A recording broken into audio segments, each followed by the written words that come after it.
Hello friends, welcome to always rice. तो जैसे कि हम ओशनोग्राफी पढ़ रहे थे, ओशनोग्राफी में हमने बहुत सारे टॉपिक्स को कवर कर लिया है। अब हम आज इस वीडियो में सेलिनिटी पढ़ेंगे, ठीक है। तो ओशन की सेलिनिटी क्या होती है और ये क्यों इम्पोर्टेंट है। सेलिनिटी एक्चुअली क्या होती है ना कि इसी में आपका आंसर मिल जाएगा। सेलाइन, सेलाइन का मतलब सॉल्ट कंटेंट।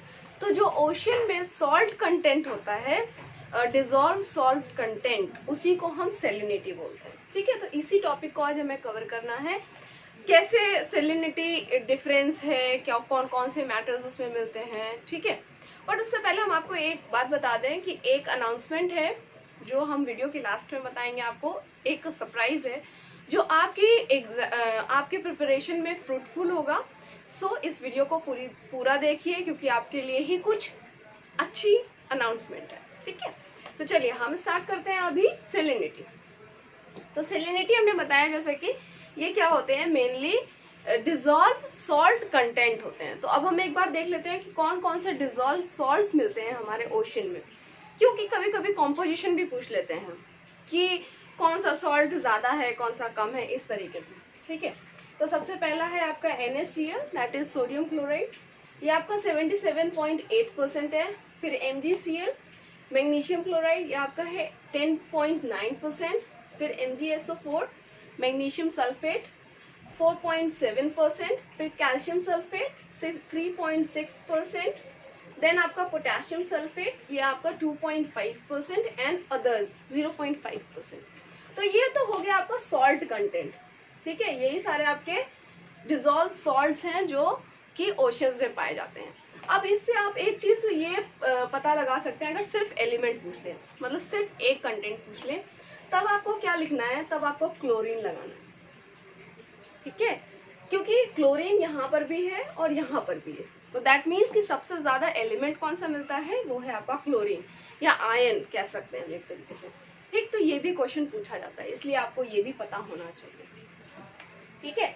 अब इसके बाद हम पढ़ते हैं कि सेलिनिटी को या ओशियानिक सेलिनिटी को इफेक्ट करने वाले कौन कौन से फैक्टर्स, यानी कि डिटर्मिनेंट्स, कौन कौन से फैक्टर्स हैं जो कि सेलिनिटी को इफेक्ट करते हैं, ठीक है। तो चलिए हम एक एक करके देख लेते हैं। सबसे पहले तो सेलिनिटी को इफेक्ट करने में सबसे ज्यादा जो इफेक्टिव है वो है फ्रेश वाटर। फ्रेश वाटर कम ज्यादा होगा तो उससे सेलिनिटी कम ज्यादा हो जाती है, ठीक।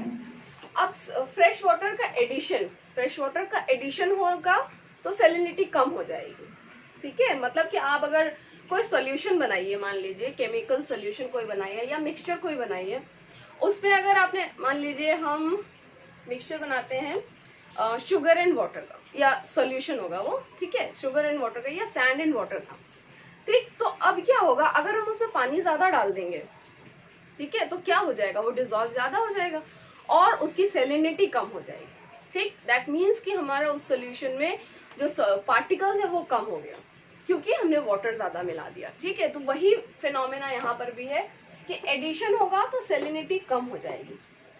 अब एडिशन किन किन चीजों से होता है, एक तो प्रेसिपिटेशन, बारिश होगी तो आपका रेनफॉल होगा तो पानी एड अप होगा, ठीक।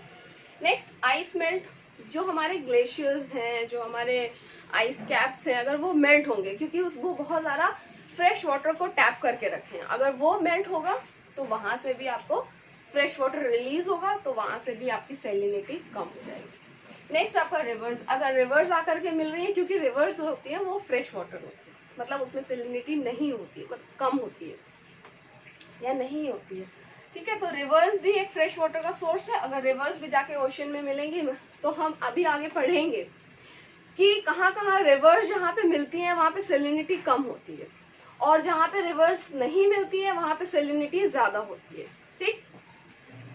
नेक्स्ट आता है आपका एक्सट्रैक्शन। अब ये एडिशन हो गया, पानी का मिलना, फ्रेश वाटर का मिलना।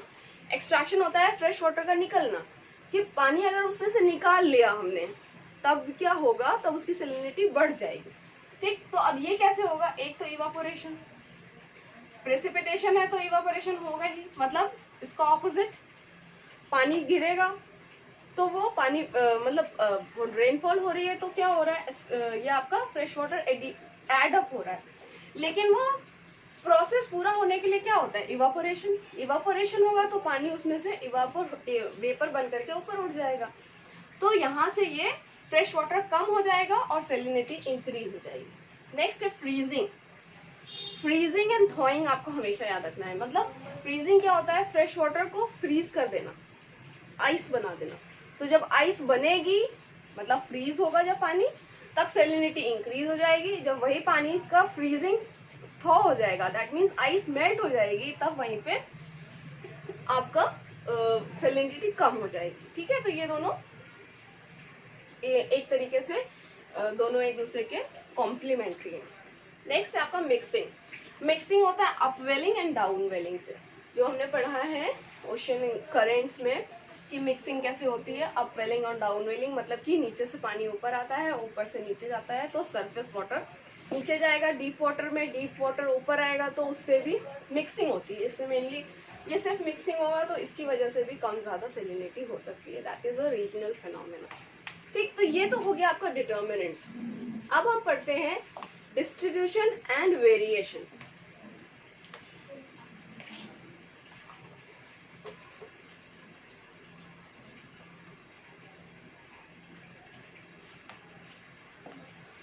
डिस्ट्रीब्यूशन में क्या है, डिस्ट्रीब्यूशन में सबसे पहला है लैटिट्यूडनल डिस्ट्रीब्यूशन।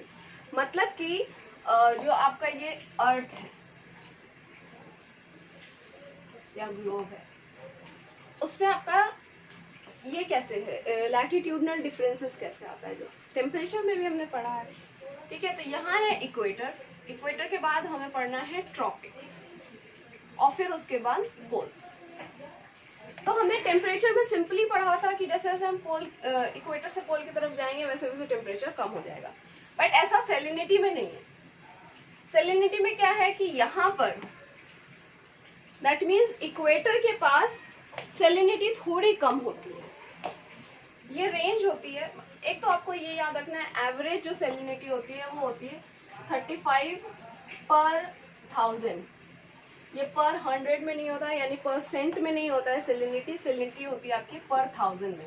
तो ये एक एवरेज सैलिनिटी होती है 35।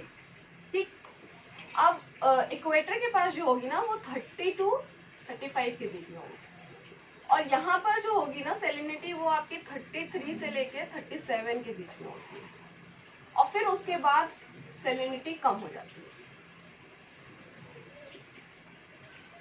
मतलब ट्रॉपिक्स के जैसे जैसे हम ऊपर जाएंगे वैसे वैसे सैलिनिटी कम होती जाएगी, बट इक्वेटर के पास कम होती है, ट्रॉपिक्स के पास ज्यादा होती है, फिर उसके ऊपर कम होती जाती है। ठीक, ऐसा क्यों होता है, इक्वेटर के पास क्यों होती है कम, क्योंकि इक्वेटर के पास बहुत ज्यादा रेनफॉल होती है।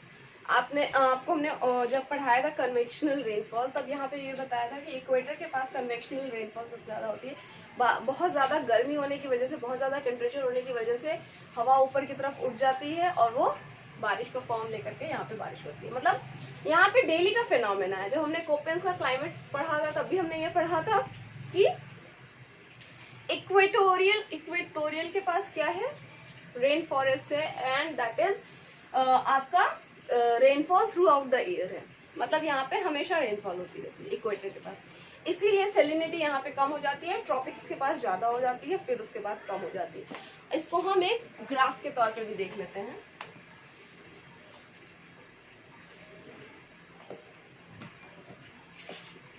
ये मान लीजिए एक ग्राफ है, इधर सैलिनिटी है एंड दैट इज आपका लैटिट्यूड्स।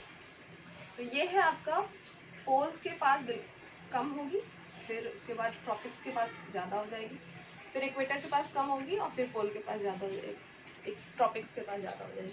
मतलब नॉर्दर्न हेमिस्फीयर और सदर्न हेमिस्फीयर दोनों में ही ट्रॉपिक्स के पास, यहाँ पे ट्रॉपिक ऑफ कैंसर, यहाँ पे ट्रॉपिक ऑफ कैप्रिकॉर्न, दोनों के पास ही सैलिनिटी ज़्यादा होगी, इक्वेटर के पास कम होगी, और फिर ट्रॉपिक्स के बाद हम जैसे जैसे ऊपर जाएंगे, पोल्स की तरफ जाएंगे, वैसे वैसे सैलिनिटी कम होती जाएगी। ठीक है, तो ये आपको एक ग्राफ याद रखना है, और एक चीज ये याद रखनी है कि लैटिट्यूडनल कैसे वेरिएशन करता है।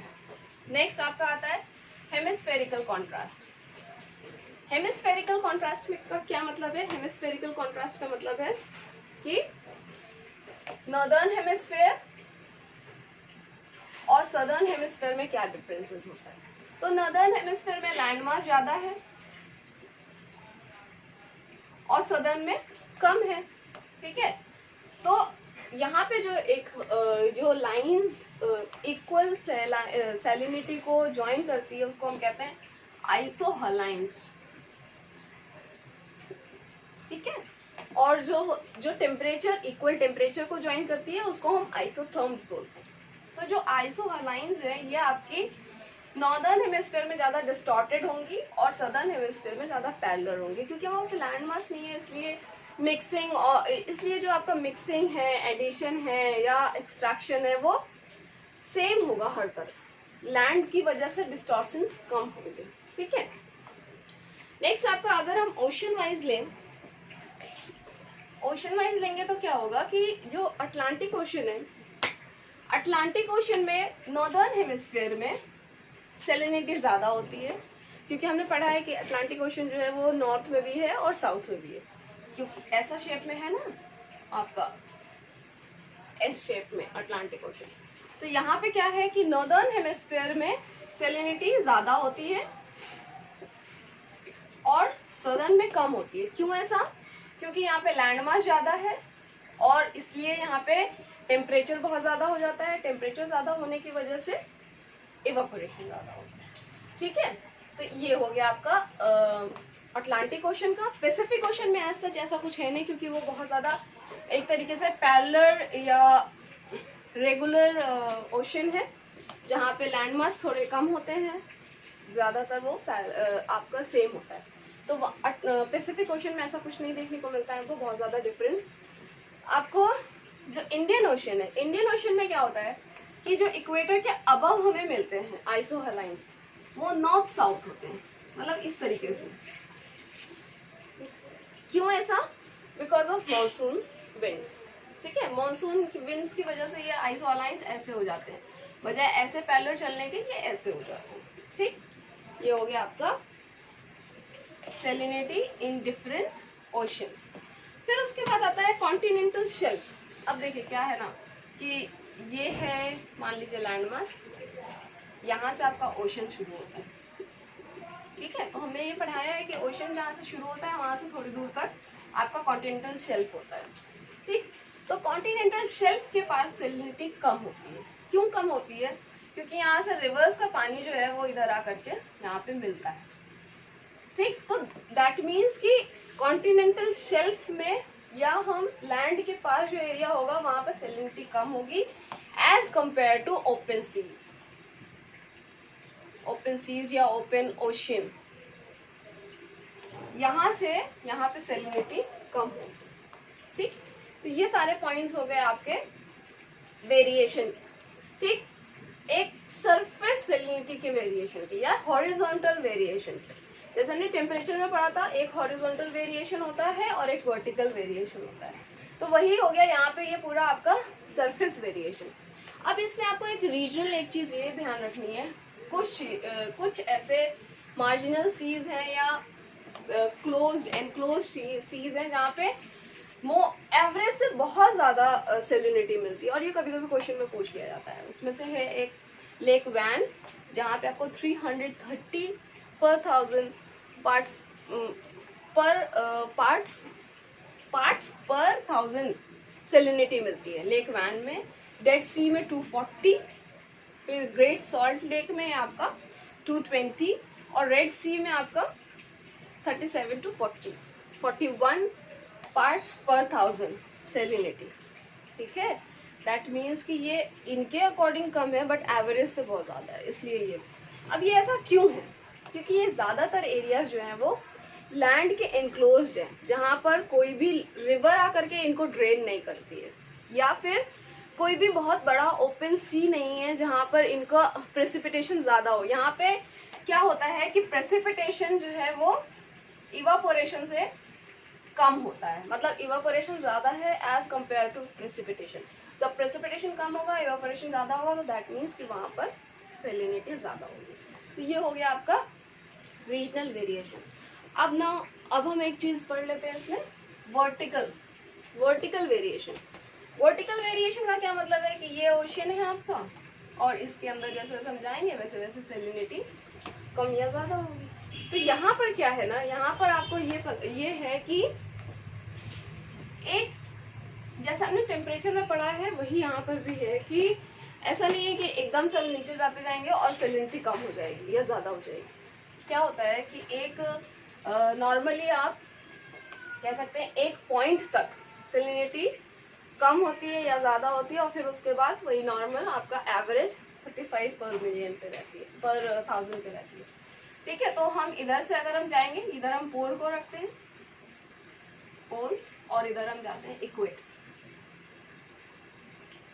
ठीक, तो जब हम पोल से इक्वेटर की तरफ जाएंगे तब कैसा होगा, इक्वेटर में क्या होगा, इक्वेटर में तो नॉर्मली आपका पहले ये कम होगी सेलिनिटी और फिर उसके बाद कांस्टेंट हो जाएगी। ठीक, पोल्स में क्या होगी, पोल्स में पहले सेलिनिटी बढ़ेगी और फिर उसके बाद ये नॉर्मल हो जाएगी, मतलब ये एवरेज पे टिक जाएगी। ठीक, लेकिन ट्रॉपिक्स में क्या होगा, ट्रॉपिक्स में ऐसे पहले सेलिनिटी आपकी बढ़ेगी और फिर कम होकर के ऐसे आ जाएगी। ठीक है, दैट मीन्स कि यहाँ पर ये डिफरेंस आपको थोड़ा सा अलग देखने को मिलेगा। ये हो गया ट्रॉपिक्स, ये हो गया इक्वेटर, ये हो गया आपका पोल्स। ठीक है, तो दिस इज वर्टिकल आपका वेरिएशन। यहाँ पर ही ये कॉन्सेप्ट आता है आपका हेलोक्लाइन। जैसे हमने वहां पे थर्मोक्लाइन पढ़ा था, वैसे यहाँ पर ये है हेलोक्लाइन। दैट मीन्स सेलिनिटी कैसे वेरिएशन होता है। यहाँ पर ही ये जो पोर्शन है आपका, यहाँ पर ही जो है ज्यादा कम या ज्यादा एकदम से होती है सेलिनिटी। ठीक है, सो ये हो गया आपका सेलिनिटी। इतना आपका सेलिनिटी के लिए बहुत मतलब आई थिंक ठीक है। और बट अगर आपको लगता है कि इसमें कुछ और भी ऐड करना चाहिए तो वो आप हमको कमेंट करके बताइए। ठीक है, तो ये चीजें हो गई आपकी सेलिनिटी से रिलेटेड। अब इसके बाद कुछ आपके अनाउंसमेंट्स हैं। एक तो अनाउंसमेंट ये है कि आप लोगों का रिस्पांस ठीक नहीं है, तो आप थोड़ा सा पढ़ाई पे ध्यान दीजिए। अभी सिर्फ एग्जाम पोस्टपोन हुई है, कैंसिल नहीं हुई है। दैट मीन्स कि आपको पढ़ना है, ये नहीं कि पूरा बिल्कुल भूल गए अब हमको आराम से बैठ के मजे करना, ऐसा कुछ नहीं है। एग्जाम देना है तो आपको अभी धीरे धीरे पढ़ते रहना है। ठीक है, तो इसके लिए हमने यही सोचा है कि एक आपका वीकली टेस्ट ले लिया। ठीक है, तो आप क्या कीजिए कि सैटरडे और संडे में से जो भी दिन आपको सूटेबल लगता है वो दिन आप हमको कमेंट करके बता दीजिए कि जिस दिन हमें टेस्ट लेना है। ये टेस्ट आपका लाइव टेस्ट होगा, हम आपको कुछ टाइम देंगे, आपको उसमें आंसर करना होगा। ठीक है, तो लेकिन अगर आप लोगों का इसमें इंटरेस्ट होगा तो अगर आप हमें कमेंट करके ये बताएंगे कि आपको ये टेस्ट चाहिए, देन वी विल प्रोवाइड। कि हम इतनी मेहनत करें, क्वेश्चन सेट करें, आपके लिए लाइव टेस्ट दें और फिर उसमें अगर कुछ ही बच्चे देखें देन नो यूज। फिर हम उन कुछ बच्चों को जो इंटरेस्टेड है, जो वो कुछ बच्चे हम उनको पर्सनली भेज देंगे। सिंपल सी बात ये कि हम उनको पर्सनली क्वेश्चंस दे देंगे, क्योंकि कुछ बच्चों को जेन्युइनली वो आंसर बोल रहे हैं टेस्ट सीरीज के लिए। तो आप हमें कमेंट करके बताइए दैट यू वांट टेस्ट, तो फिर हम आपको ये टेस्ट प्रोवाइड करेंगे। डे आप डिसाइड कर लीजिए, टाइम हम डिसाइड करेंगे। ठीक है, तो this is all about weekly test. Next बात ये है कि आप जिसने भी अभी तक टेलीग्राम चैनल नहीं ज्वाइन किया है वो चैनल को ज्वाइन कर लीजिए। उसमें हमने एक ग्रुप बनाया है जिसमें आपसे डेली एक क्वेश्चन पोस्ट किया जाएगा, उसका आंसर आपको देना है। ये आपका daily day to day routine हो जाएगा एक तरीके से कि एक क्वेश्चन सॉल्व कर लिया तो ये लगेगा चलो ठीक है कुछ तो पढ़ लिया। ठीक है, तो this is all for today. Thank you so much. आप हमें ऐसे ही सपोर्ट कीजिए, लाइक कीजिए, शेयर कीजिए, कमेंट कीजिए, सब्सक्राइब कीजिए। Thank you so much.